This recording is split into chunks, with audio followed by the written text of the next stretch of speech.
প্রিয় বন্ধুরা, আবার চলে আসলাম আমার ছাদ বাগানে। আজ ছাদ বাগানে যে ড্রাগন গাছগুলো আছে সেখানে আমরা ইতিপূর্বে ভিডিওতে দেখেছিলাম ফুল ধরেছে। এপ্রিল মাসের 15 তারিখের দিকে গাছগুলোতে ফুল চলে এসেছিল।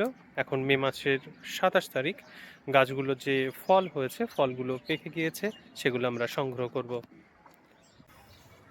ড্রাগন ফল প্রতিটির ওজন এখন প্রায় 400 থেকে 500 গ্রাম।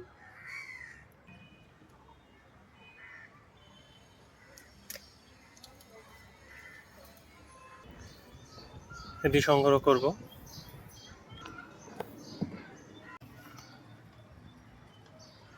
প্রতিটি ফল লাল হয়ে গেছে।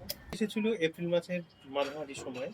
প্রায় 30 দিন পর সেই কুড়ি থেকে ফুল, ফুল থেকে ফলে পরিণত হয়ে গেছে।